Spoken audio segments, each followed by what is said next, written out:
நல்லெண்ணெய் தான் ஊற்றிட்டு சோம்பு நுணுக்கி வச்ச தூள் போட்டுக்கிட்டேன் 1 ஸ்பூனு. போட்டுட்டு நறுக்கி வச்ச வெங்காயம் போட்டுக்கிறேன். வெங்காயம் வந்து நமக்கு கிரேவி எவ்வளோ வருமோ அதுக்கு தகுந்த மாதிரி கூட குறைச்சி போட்டுக்கலாம்.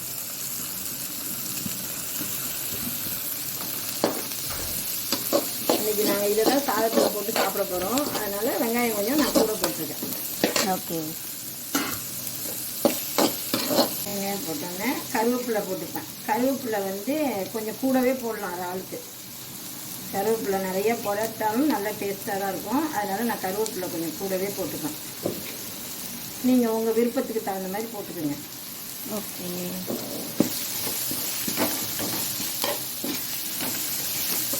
ஓகே. வெங்காயம் இப்போ வந்து ப்ரௌனிஷ் ஆகிடுச்சு. இப்போ வந்து தக்காளி சேர்த்துக்குவோம். யார் இவ்வளோ அழகாக தக்காளி கட் பண்ணி வச்சது? நான் தான். அவதான் இன்னைக்கு வெங்காய தக்காளி கட் பண்ணி கொடுத்தேன். நான் ஆள் ஆரம்பிச்சு வர வரைக்கும் அவள் அறிஞ்சு வச்சுட்டேன். இந்த மாதிரி சின்ன சின்ன ஹெல்ப் யாராவது செஞ்சு கொடுத்தாங்கன்னா சீக்கிரம் சமையல் வேலையை முடிச்சுட்டு நம்மளும் போய் உட்காந்துடலாம். இந்த வெங்காய தக்காளி வதறி கொஞ்சம் லேசாக கொஞ்சம் உப்பு போட்டுக்கிறேன்.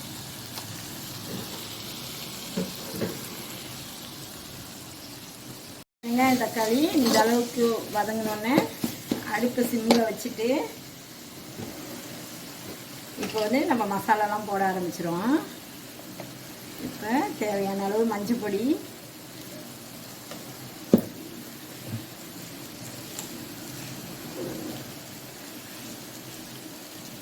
வெறும் மிளகாய் பொடி,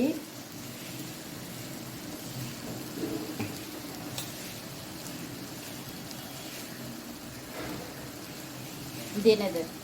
மிளகாய் பொடி தான். அது கொஞ்சம் கலருக்கு போட்டுக்கிட்டேன். காஷ்மீர் மிளகாய் தூள். இது சாதாரண மிளகாய் தூள் கொஞ்சம் போட்டுக்கிட்டேன். இப்போ வெறும் மல்லித்தூள் 2 ஸ்பூனு.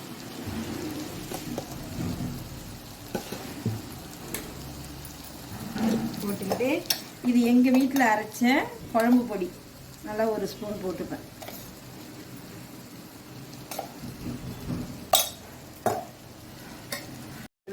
கொஞ்சம் கூடவே போட்டுப்பேன். போட்டுக்கிட்டு இந்த மிளகாத்தூள்லாம் இந்த மசாலா கொஞ்சம் காந்தாமல் இருக்க கொஞ்சோண்டு தண்ணி ஊற்றிக்கணும். ஊற்றிக்கிட்டு நம்ம வதக்க ஆரம்பிச்சிடணும். இந்த மசாலாலாம் கொஞ்சம் எண்ணெய் வர வரைக்கும், கொஞ்சம் எண்ணெய் பிறண்டு வர வரைக்கும் கொஞ்சம் வதங்கட்டும்.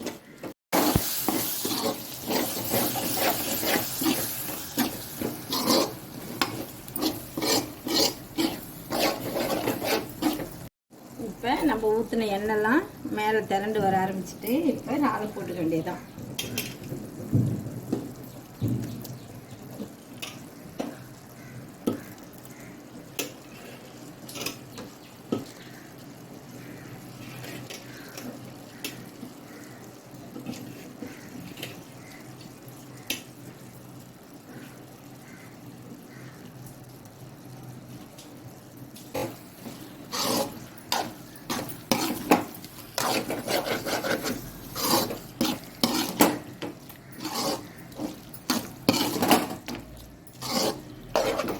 முன்னாடியே கொஞ்சம் வெங்காயம் தக்காளி வதங்க உப்பு போட்டிருக்கோம்.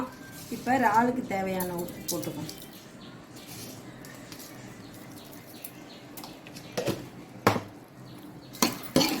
போட்டுக்கிட்டு கொஞ்சமாக தண்ணி ஊற்றலாம். தண்ணி ஊற்றினாலும் ஊற்றிக்கலாம், இல்லைனாலும் ஒரு 2-3 நிமிஷம் வேக விட்டால் போதும். இறால் வெந்துடும்.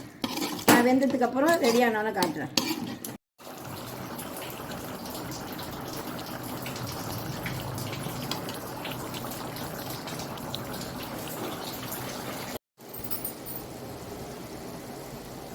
இது இறால் ரெடி ஆயிடுச்சு. நான் இறக்க போகிறேன். இன்னமும் கூட வந்து கிரேவியாக வேணும்னா இன்னும் சத்த நாளைக்கு கிடக்க விட்டா ஆகிடும். இது வந்து இன்றைக்கி நாங்கள் வந்து சாதத்தில் போட்டு சாப்பிட்றதுனால இந்த பதத்தோடு நிப்பாட்ட போகிறோம்.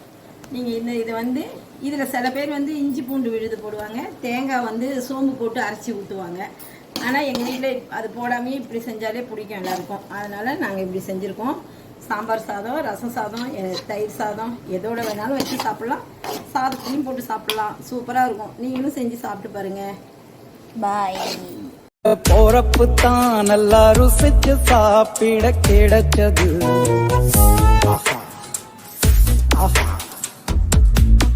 அத நினைச்சுத்தான் மனோ உலகம் முழுவதும் பருக்குது